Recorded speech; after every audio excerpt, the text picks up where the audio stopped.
getting to be a big boy. Parece incrível, mas você sabia que o motivo do desenho do Kailu ter chegado ao fim é porque o personagem principal acabou morrendo? O quê?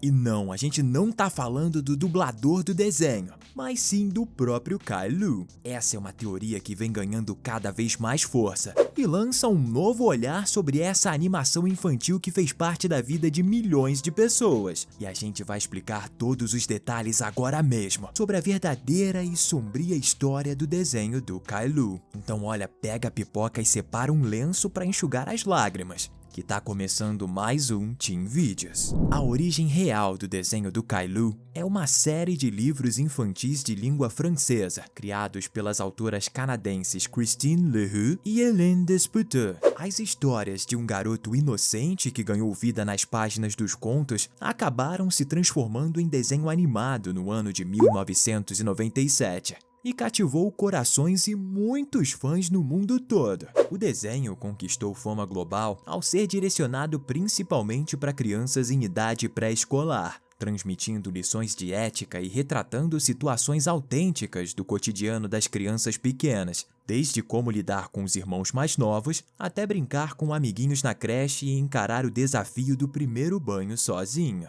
O desenho sempre buscava transmitir valores enquanto se entrelaçava com a psicologia infantil. Parecia ser uma inocente fórmula educativa e de psicologia para as crianças, uma crença que muitos mantiveram até pouco tempo. Só que por trás de toda a alegria e aprendizado, um segredo sombrio e chocante existe, presente somente nas entrelinhas e detalhes da história do Kailu, o que para muitos foi o principal motivo do desenho ter acabado ao final da sua 5ª temporada. Além disso, uma conexão importante com tudo isso surge ao examinarmos a origem do nome Kailu. Em francês, o nome do garoto significa seixo, uma espécie de pedra desgastada e polida. Isso pode parecer algo simples, mas nesse detalhe de animação infantil, um fio sinistro e oculto se tece. Uma verdade que lança uma sombra sobre os inocentes episódios que já cativaram os corações de milhões de crianças. Isso porque a referência à pedra não é uma piada por causa do formato da cabeça do Kailu, que não tinha cabelo como muitos pensam, mas sim uma homenagem à psicanalista francesa Françoise Dolto, que pedia que seus pacientes infantis levassem para ela pedrinhas em cada consulta, como forma de pagamento. A doutora Dolto, que inspirou as histórias do Kailu, tratava pequenas crianças que possuíam uma condição muito grave, chamada de psicose infantil.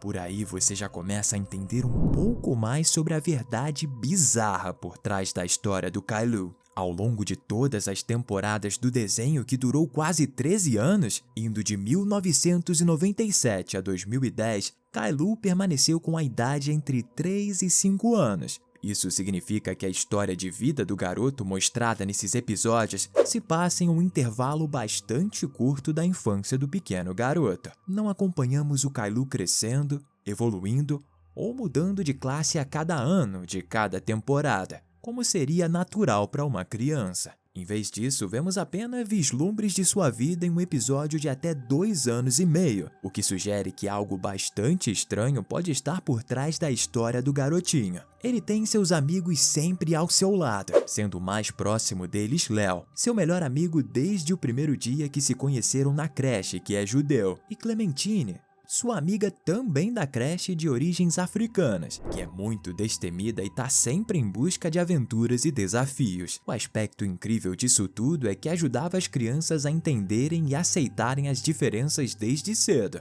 permitindo que vejam essa diversidade como algo natural. Só que mesmo assim é impossível ignorar alguns pontos sombrios e perturbadores da série. Na verdade, até hoje, muitos aspectos do desenho permaneceram sem explicações adequadas, criando enigmas muito estranhos. Para trazer à luz sobre esses mistérios, vamos te contar agora mesmo as teorias aterrorizantes sobre Kailu. Em seus tratamentos, a doutora Dolto sustentava que, apesar de serem crianças, todos os comportamentos inadequados possuíam uma lógica por trás, uma motivação. que normalmente era enraizada no egoísmo infantil mais básico e comum. E quem já assistiu Kylo sabe que uma das coisas que o pequeno garoto mais demonstra é exatamente o seu mais puro egoísmo em vários momentos. Nesse sentido, os pais do Kylo permitindo que ele fizesse o que quisesse sem sequer chamar sua atenção, era algo que as criadoras da história pretendiam que não fosse compreendido pelas crianças,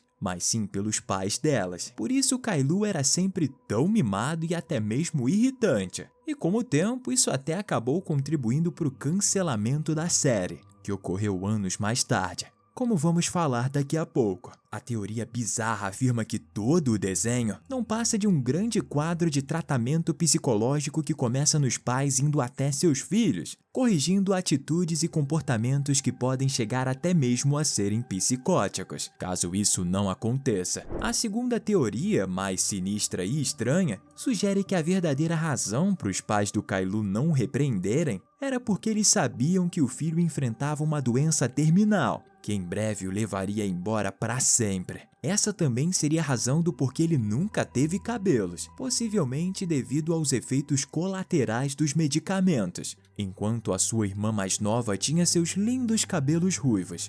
Aliás, no começo do desenho, uma senhora narra a história do Kylo para os seus netos, mencionando sempre a idade do garoto na época da história que ela conta, e utilizando algo que parece ser um livro com ilustrações. De acordo com essa segunda teoria, aquilo na mão daquela senhora não se tratava de livros ilustrados, mas sim álbuns de fotografias pessoais, com datas e a idade do Kylo. E aquela senhora, na verdade, seria a mãe do Kylo, a Doris, e os netos seriam, na realidade, os filhos da Rose, a irmã mais nova do Kylo. Já viúva, Doris agora revive com melancolia e tristeza a memória do seu filho, em que a vida foi tomada pela doença quando tinha só 5 anos, ao término da 5ª temporada.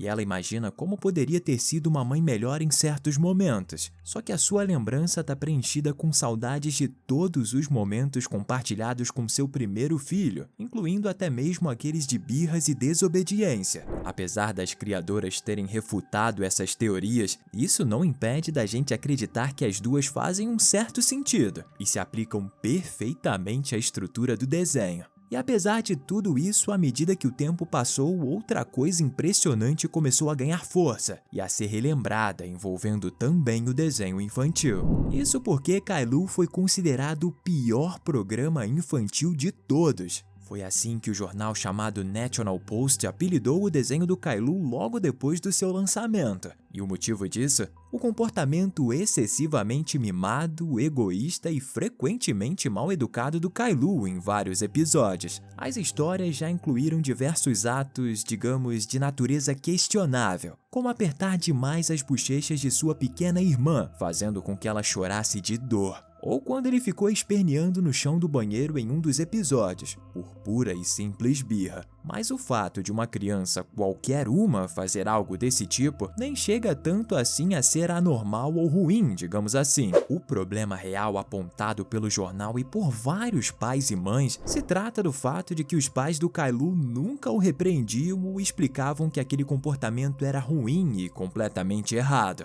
Eles só, entre aspas, passavam a mão na cabeça dele e o abraçavam, reforçando o comportamento errado do garoto, ao invés de educá-lo explicando o que ele tinha feito de errado e o porquê. Isso acabou sendo notado principalmente por muitas crianças que assistiram o desenho na infância, mas que cresceram e perceberam que muitas coisas que passavam nos episódios eram completamente reprováveis. Essas crianças cresceram e se tornaram mães e pais, e perceberam como essas cenas representavam na verdade uma coisa que devia ser repreendida e não incentivada. Por esse motivo, uma grande rede de pessoas começou a realizar movimentos pedindo que o programa do Kylo fosse retirado do ar. Até mesmo sátiras foram criadas e lançadas no YouTube, com o intuito de mostrar como o Kylo era uma criança mal educada e mimada. Depois de bastante pressão e alguns anos, o canal PBS Kids informou em 2021 o cancelamento da exibição do desenho depois de 20 anos, o que foi bastante comemorado por muitas pessoas. Esse, na verdade, foi apenas um dos vários problemas que envolveram esse desenho infantil e inocente.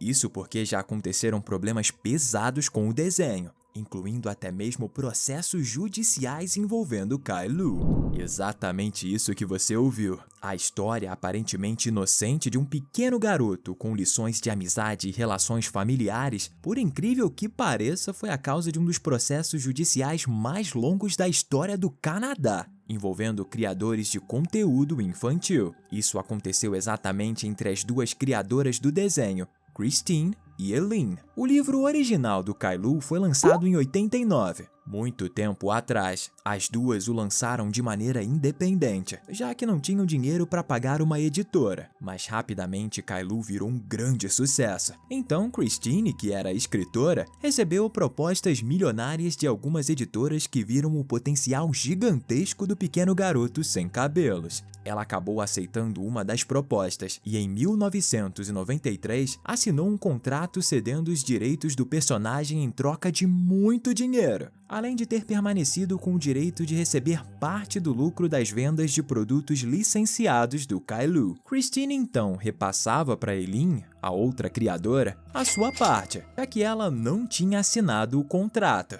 Só que com o passar dos anos, Eileen percebeu que a marca do Kai-Lu estava crescendo cada dia mais e se tornando mundialmente famosa. Só que o valor que ela recebia era bem pequeno. Então, em 1996, ela não recebia a parte que ela considerava devida e entrou com um processo na justiça contra a sua antiga amiga e parceira de trabalho, o que acabou envolvendo, além das duas escritoras, a editora responsável pelos materiais didáticos do Kai-Lu e também o estúdio de animação que já estava produzindo o desenho que foi lançado no ano seguinte. O fato é que o processo durou 10 anos, acabando somente em 2006, sendo que o imbróglio judicial chegou a ser o responsável para muitas pessoas pela não produção de episódios do desenho do Kai-Lu em alguns períodos, como quando eles foram suspensos no ano de 2004 e 2005. Os valores do acordo foram mantidos em sigilo, mas se sabe que envolvem cifras na casa dos milhões de dólares. Ou seja, além do Kai-Lu ser motivo de discussão entre seus antigos e novos fãs, ele também foi motivo de uma ferrenha disputa judicial por dinheiro. Muito dinheiro. O que reforça ainda mais como, na verdade, esse desenho possui obscuras e sombrias histórias por trás dele, que poucas pessoas conhecem. Essa foi toda a verdadeira e triste história por trás desse desenho que ao mesmo tempo é amado, mas também é odiado por muitas pessoas ao redor do mundo. Comenta aqui embaixo se você já assistiu ou se conhecia o Kai-Lu, ou se conheceu agora, que a gente quer saber. E não se esqueça de deixar um like e se inscrever no nosso canal. Até a próxima, valeu!